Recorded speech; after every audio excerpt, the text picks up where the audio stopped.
ईश्वर के नाम में वो तमाम खुशियां हैं, तमाम बरकतें हैं जो इंसान सोच भी नहीं सकता। इंसान की तकदीर, इंसान की किस्मत इंसान के साथ होती है, लेकिन इंसान ही है जो अपनी किस्मत को, अपनी तकदीर को बदल सकता है।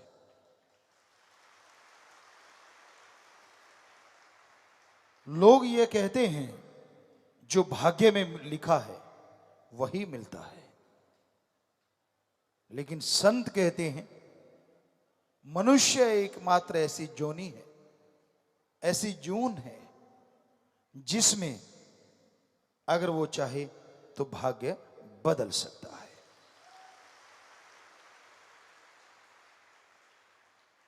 उसके लिए कर्मठता, उसके लिए कर्मयोगी और ज्ञान योगी होना बहुत जरूरी है। आप कर्म करें और ईश्वर की भक्ति इबादत करें, उस मालिक के नाम के साथ साथ अच्छे कर्म करो, कड़ा परिश्रम करो, शारीरिक मेहनत या दिमागी मेहनत जो लगातार करते हैं, साथ में प्रभु परमात्मा का नाम जपते रहते हैं, हो ही नहीं सकता उसे अंदर बाहर किसी चीज की कमी आ जाए।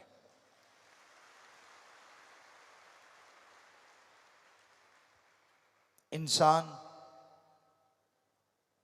जब पाखंडवाद में पड़ जाता है, इंसान जब ढोंग दिखावे में पड़ जाता है, तब मालिक से बहुत दूर चला जाता है। उसको दिखावा नहीं, अमलों से पाया जा सकता है। दिखावे की जरूरत नहीं, आप कर्म ऐसे करो,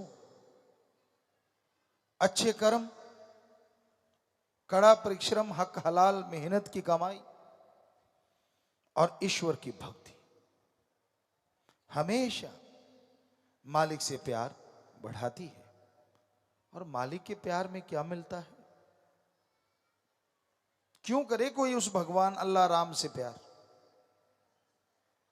इंसान है तो इंसानों से प्यार करता है।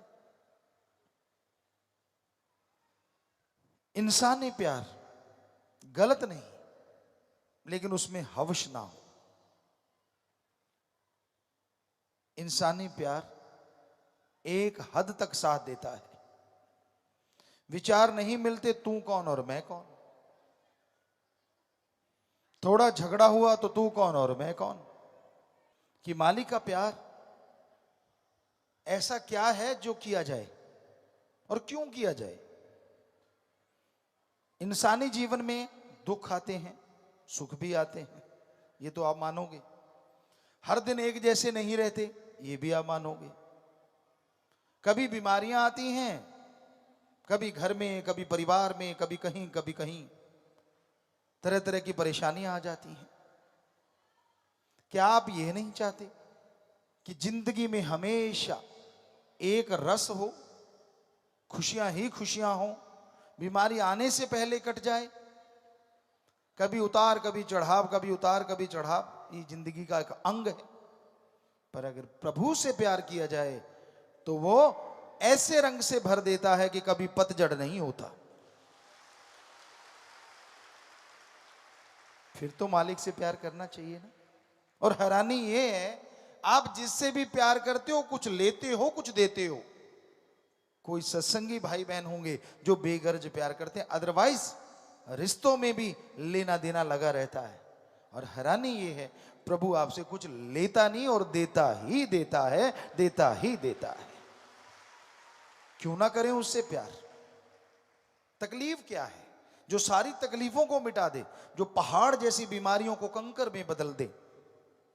जो हमें गाइड करे कि हम परमानंद में कैसे रह सकते हैं, बेगमपुर के बादशाह कैसे बन सकते हैं, उससे प्यार क्यों ना करें। और उसी के प्यार में लज्जत। दुनिया में रहते आपको जो भी स्वाद अच्छा लगता है, मीठा, कड़वा, नमकीन, जो भी अच्छा लगता है, अलग अलग टेस्ट होता है, किसी को नमकीन अच्छा लगता है, किसी को मीठा अच्छा लगता है, पर वो मालिक के प्यार ऐसा आनंद में है, ऐसा खुशी देने वाला है, ऐसा लज्जतदायक है कि अगर आप उससे प्यार करेंगे, चाहे आपका टेस्ट कैसा ही क्यों ना हो, वो उससे अरबों गुना ज्यादा आपको प्यार और वो मजा देगा, और वो परमानेंट रहेगा, बार बार खाने पीने की जरूरत नहीं पड़ेगी। तो क्यों ना करें प्रभु से प्यार, क्यों ना करें अल्लाह राम से प्यार, करना चाहिए। कोई लॉस नहीं, इन्वेस्ट कुछ नहीं करना अपने, अदरवाइज कोई बिजनेस ले लो, कोई व्यापार, डॉक्टर के पास जाओ, वैद्य के पास जाओ, दवाई दे देगा लेकिन पैसा तो लेगा ना भाई। लेकिन ये मालिक राम, अल्लाह, ईश्वर, ओम हरि एक ऐसा डॉक्टर है जो बीमारी भी दूर करता है और बदले में लेता नहीं, देता भी है कि ले बेटा तेरी बीमारी भी दूर, और ये ले बरकतें, ये ले लाभ, जितना मर्जी लेता जा, वो तेरी हिम्मत, तेरा दामन, तेरी झोली जैसी होगी उससे कई गुना ज्यादा वो बख्श देगा, बस तूने अपनी झोली को फटने नहीं देना। कहने का मतलब वचनों पे पहरा दीजिए, वचनों पे अमल कीजिए। वचनों पे अगर अमल करोगे, वचनों पे अगर पहरा दोगे, तभी मालिक की तमाम खुशियां आपको मिलेंगी, तभी उसकी रहमतों के हकदार आप बन पाएंगे। तो हमेशा उस परम पिता परमात्मा की भक्ति में आनंद है, उसके प्यार में खुशियां हैं। इसलिए तो दीवाने अपना सब कुछ लुटा बैठते हैं दुनिया की निगाह में, पर कोई क्या जाने वो सब लुटा के सब कुछ पा जाया करते हैं। कितने संत पीर पैगंबर हुए इस समाज में, हर कोई उनके लिए सत्कार, प्यार, मोहब्बत जरूर रखता है। दिलों में डेरे हैं उन संतों के, पीर पैगंबरों के, लेकिन कितने गुनाहगार हुए, कितने ठग चोर भयानक हुए, कोई नाम लेना नहीं जानता। सदियां गुजर गई, होते आए हैं बुराई के नुमाइंदे, लेकिन अगर कोई याद भी करता है तो बुराई के प्रतीक के रूप में। और संतों के लिए तो इज्जत से सिर झुक जाता है, जिन्होंने सारी जिंदगी समाज सुधारने के लिए लगाई हो। आप कुछ दिन घर से बाहर रहते हैं तो कैसा हो जाता है, जरा सोचिए। वो सारा टाइम ही आपके लिए तड़पते हैं, आपके लिए मालिक से दुआ, अरदास, प्रार्थना, विनती, दुआ करते हैं कि मालिक तेरी रियायत, तेरी प्रजा को सुखी रख, उसको खुशियां दे, उस पे रहमो करम कर। अब जो सुनेगा तो वो मालिक सुनता है, और उनके अंदर वाणी आती है, शब्द आते हैं। आज की भाषा में कहें, कुछ भी भाषण कह लीजिए, सॉन्ग कह लीजिए, कविता कह लीजिए, उनके अंदर उतरती है और वो धड़ाधड़ बोलते चले जाते हैं। उनको तुकबंदी की जरूरत नहीं पड़ती, मालिक अपने आप तुकबंदी करता चला जाता है। तो क्यों नहीं होगी इज्जत उनके लिए? क्यों? क्या गुनाह किया उन्होंने? आदमी गुनाहगार हो सकता है, उनके पवित्र ग्रंथों को पढ़ के देखो, किसी भी धर्म के पवित्र ग्रंथ ले लो, उनमें तो इंसानियत के जज्बे से भरपूर हमें ऊर्जा मिलती है, शक्ति मिलती है। तो इंसान गलत हो सकता है, पहनावा वैसा पहन के गलत कर्म कर सकता है, पर हमारे संत पीर पैगंबर ना गलत थे, ना गलत हैं, और ना उनकी वाणी कभी गलत होगी। वो कभी किसी को गलत गाइड कर ही नहीं सकते। वो तो अच्छे कर्म करने की प्रेरणा देते हैं, सच के राह पे चलने की शिक्षा देते हैं। हाँ, इंसान का दिमाग शैतानी, मन जब हावी हो जाए तो वो उन्हीं वचनों को तोड़ मरोड़ के पेश करता है और इंसान को गुनाहगार बना देते हैं। तो ये पाप कर, ये पाप नहीं होता, ये तो भक्ति है, ये कर्म कर। अरे, हर धर्म के पहले शब्द हैं रहम, रहम, रहम। ये पहले अल्फाज है। रहमाने रहीम, कुछ भी ले लीजिए, किसी भी धर्म को ले लीजिए, दया रहम की भावना सब धर्मों में भरी है। अब जरा सोचिए, आप पशु को मारो, आदमी को मारते हो, गलत काम करते हो, कैसे मालिक खुश होगा और कैसे स्वर्ग जन्नत इंसान को नसीब होगा जब वहां लिखा रहम करो, आप बेरहम हो जाते हैं। तो ये शिक्षा देने वाले ही तोड़ मरोड़ के संत पीर पैगंबरों के वचनों की बेअद भी करते हैं, वरना उन्होंने तो एक ही बात सिखाई है, बेगर्ज मोहब्बत करो, निस्वार्थ प्यार करो, तो मालिक अल्लाह राम जरूर मिलेगा। लड़ाई झगड़े नफरत की तो बातें कहीं आती ही नहीं। तो इंसान को संतों के वचनों को सहज भाव से लेना चाहिए। सत्संग जब सुनते हो, उसके बाद संतों के वचन सुनते हो, उनकी समझ बहुत बहुत ज्यादा आती है। अदरवाइज कुछ समझ नहीं आती। आपने कई बार पाठ सुने होंगे अलग धर्मों के, अपने अपने धर्म में सुने होंगे, बल्कि लोग वहां बैठे बैठे उकता जाते हैं, यार कब ये समाप्त होगा और कब प्रसाद मिले और हम चलते बने। सबकी निगाह प्रसाद में ज्यादा होती है, पढ़ने वाला क्या गा रहा है, क्या बोल रहा है, उसकी तरफ किसी का ध्यान ही नहीं होता। तो क्योंकि समझ कुछ नहीं आती, और पढ़ने वाले को भी होता निपटा दूं बस, निपटा दूं बस, निपटा दूं, उसको कोई मतलब नहीं सामने वाले को समझ आए ना आए, उसने तो अपनी ड्यूटी बजानी है, अपना काम निकाला और चल भाई। तो ये अजीबोगरीब मंजर इस कलयुग में आश्चर्य की बात नहीं है, ऐसे आम बात है। आश्चर्य की बात है यहां बैठो और आपको राम की बात समझ आने लगे, वो आश्चर्य है, क्योंकि यही सच्चा सत्संग होता है। सीधी सादी भाषा, उन्हीं शब्दों को, उन्हीं के पवित्र वचनों को जब सच्चा संत सुनाता है तो वो उस दौर की भाषा के अनुसार सुनाता है, और लोग सुन के जल्दी अमल कर लेते हैं और खुशियों से माला माल हो जाते हैं। वचन वही होते हैं, पर उस समय के वचन किसी और अंदाज में कहे गए। आज का दौर कुछ और है। आज अगर कोई राग गाने लग जाओ, जो पुराने राग थे, बहुत सारे राग थे, बहुत धर्मों में पाए जाते हैं, उन राग के बारे में लिखा हुआ आज किसी को आता नहीं। पौड़ी गवारे की फलां फलां, अब आजकल किसी के पल्ले ही नहीं पड़ेगा वो कौन सा राग था। तो इस तरह के राग जो लिखे जा चुके हैं, जो आज के बच्चे जानते नहीं उनका नाम, कैसे गा लेंगे, और गा भी लेंगे तो आंखें खोल के देखेंगे तो चंद लोग बैठे होंगे, सारे खिसक जाएंगे। एक सज्जन ऐसा ही कोई राग सुनाने लगा, उसको लगा मैं सुना के छोड़ूंगा।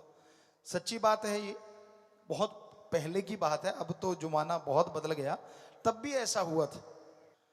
तो राग गाने लगा और सामने बैठे जितने लोग थे सारे खिसक लिए, एक बुजुर्ग रह गई, वो रोने लगी बहुत। वो कहने लगा माई तू बैठी है, बाकी सब चले गए। कहती बेटा मुझे तरस आ रहा था। तरस आ रहा था? मैं तो राग सुना रहा था, तुझे तरस क्यों आ रहा था? कहती बेटा आंखों को पहुंची, नाक नूक पहुंचा, बात बताऊं? कहती बता।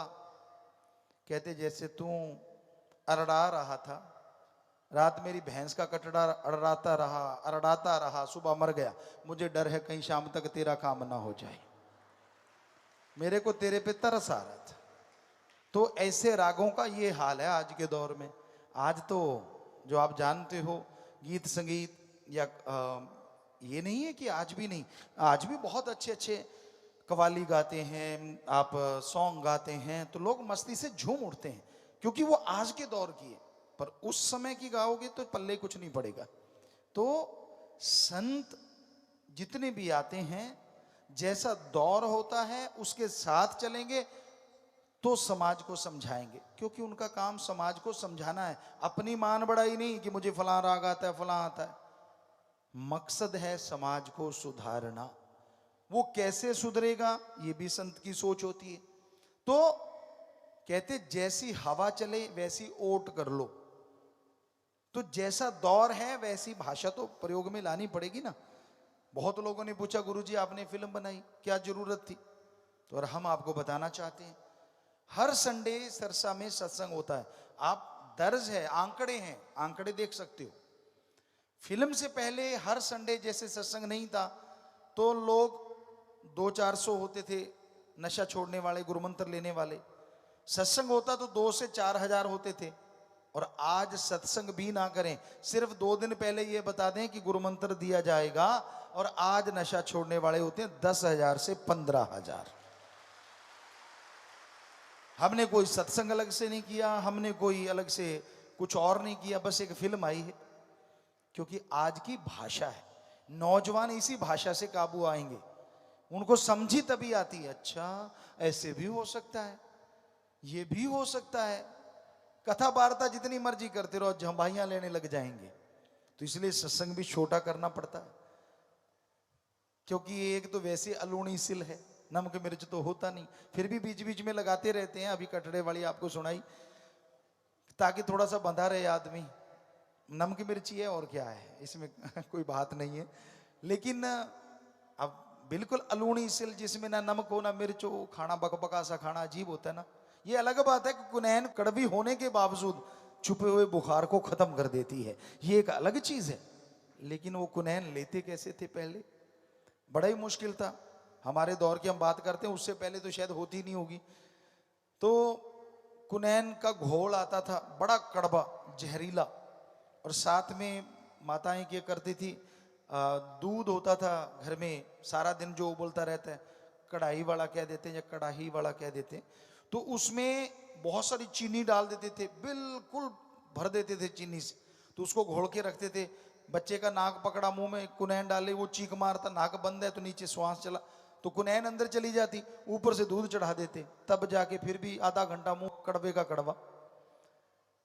आजकल शुगर कोटेड कुनैन आ गई है, छोटा बच्चा भी ले सकता है क्योंकि मीठी होती है, अंदर कड़वा।